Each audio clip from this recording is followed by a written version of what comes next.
Hello what's up दोस्तों, कैसे हैं आप सभी। फिर से एक बार आप सभी का स्वागत है आपके अपने चैनल में करियर भाई में। दोस्तों आज बात कर रहे हैं कि टेरिटरी सेल्स मैनेजर के लिए कौन से स्किल्स रिक्वायर्ड हैं। यानी कि कंपनीज अगर किसी को as a territory sales manager के तौर पर काम पर रख रही है तो वो कौन से स्किल्स उस आदमी के अंदर ढूंढेगी। तो दोस्तों इस सभी के बारे में बात करेंगे ज़रूर, लेकिन आगे बढ़ने से पहले अगर आप इस चैनल पर नए हैं, अब तक सब्सक्राइब नहीं किया है तो चैनल को फटाफट सब्सक्राइब कर दीजिए।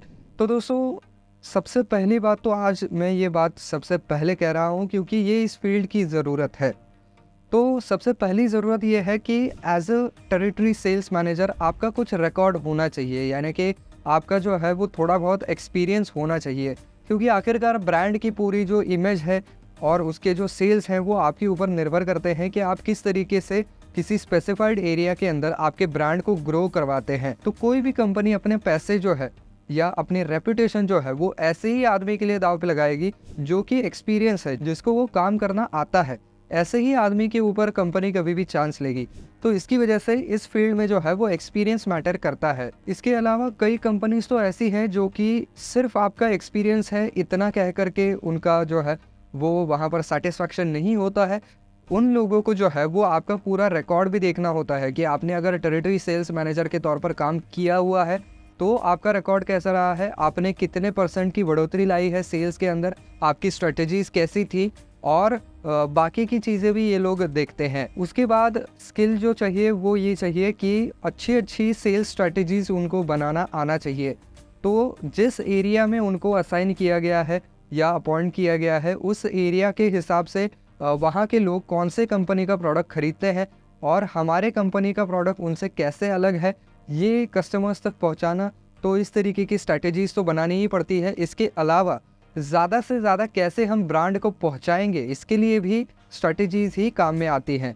तो इसके लिए उस पूरे एरिया का हम कहें कि स्टडी करना, उनके कस्टमर्स के बाइंग पैटर्न को देखना, किस तरीके के प्रोडक्ट खरीद रहे हैं वो देखना, साथ ही साथ उनकी चाह और नाचाह क्या है, यानी कि कौन सी चीज़ें उनको प्रोडक्ट में पसंद आती है, कौन सी चीज़ें नहीं आती हैं।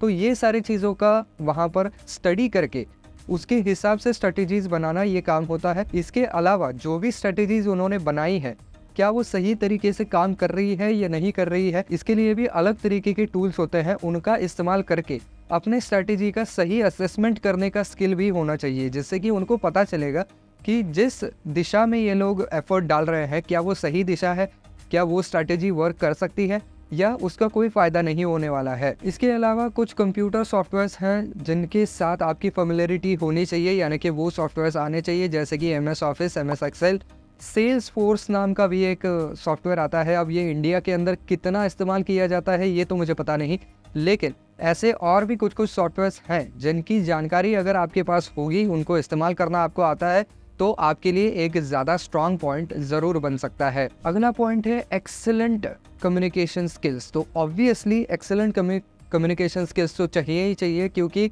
यही वो आदमी है जो ब्रांड की स्ट्रेटजीज़ बनाता है, अलग अलग कस्टमर्स तक पहुंचता है, अपने ब्रांड के बारे में उनको इन्फॉर्मेशन देता है, उनको कन्विंस करने की कोशिश करता है कि हमारे ब्रांड का प्रोडक्ट खरीदिए तब आप फ़ायदे में रहेंगे। उनको वही प्रोडक्ट खरीदने के फ़ायदे भी यही लोग गिनाते हैं।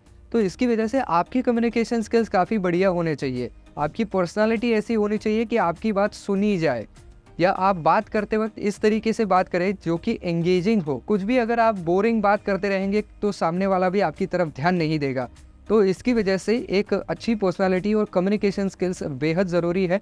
और कम्युनिकेशन स्किल्स सिर्फ बात करते वक्त यानी कि वर्बल ज़रूरी नहीं है, बल्कि उसी के साथ साथ आपकी रिटर्न कम्युनिकेशन स्किल्स भी बढ़िया होने चाहिए। क्योंकि कई बार ये जो कैंपेन्स वगैरह किए जाते हैं जिनके अंदर एड्स वगैरह भी दी जाती हैं, पैम्पलेट्स बांटे जाते हैं, या वहाँ पर अनाउंसमेंट के द्वारा लोगों तक अपने प्रोडक्ट की इन्फॉर्मेशन पहुँचाई जाती है, तो इसके अंदर कौन से डिटेल्स डालने हैं अपने प्रोडक्ट के बारे में, कैसे हम ऐसी लैंग्वेज का इस्तेमाल करें जिसे सुन करके लोग अट्रैक्ट हो जाए। तो कभी भी आपने देखा होगा किसी भी प्रोडक्ट की जो ऐड है उसके अंदर कुछ बड़ा दावा ज़रूर होता है कि अब ये इसके ऊपर इतनी छूट है, अब आपको इसके लिए इतने ही पैसे देने हैं। तो इस तरीके के कुछ कैची लाइंस इस्तेमाल करके ज़्यादा से ज़्यादा कस्टमर का अटेंशन गेन करना, इसके लिए भी कम्युनिकेशन स्किल्स काम में आते हैं। इसके अलावा ऑर्गेनाइजेशन और लीडरशिप क्वालिटी भी बेहद ज़रूरी है। ऑर्गेनाइजेशन इसलिए ज़रूरी है कि पूरा एक कैंपेन किस तरीके से चलेगा, और साथ ही साथ किस तरीके से स्टडी होगा उस एरिया का, उसके अंदर स्ट्रैटेजीज़ कैसे बनाई जाएंगी, इसके लिए आपके ऑर्गेनाइजेशन स्किल्स काम में आते हैं। इसके अलावा कहीं पर अगर आपको डेमो बूथ खड़ा करना है, लोगों तक पहुंचना है, उनको फ्री सैम्पलिंग करनी है, तो इसके लिए भी ऑर्गेनाइजेशन स्किल्स बहुत काम में आते हैं। दूसरी बात यह है कि लीडरशिप्स क्वालिटी चाहिए। तो ये क्यों चाहिए कि इनके हाथ के नीचे भी कई लोग काम करते हैं, जैसे कि सेल्समैन्स हो गए या दूसरा कोई सेल्स एग्जीक्यूटिव हो गया।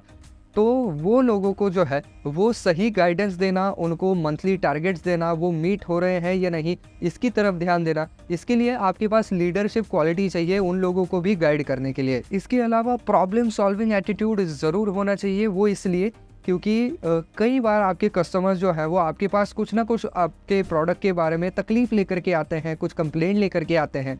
तो ऐसे में कस्टमर को ज़्यादा से ज़्यादा सॉल्यूशन प्रोवाइड करने की वहाँ पर कोशिश की जानी चाहिए। इसके लिए प्रॉब्लम सॉल्विंग एटीट्यूड बहुत काम में आता है कि उनको एक्चुअल प्रॉब्लम समझना और उसके ऊपर इंस्टेंटली सॉल्यूशन देने की कोशिश करना, ये भी प्रॉब्लम सॉल्विंग स्किल्स के अंडर ही आता है।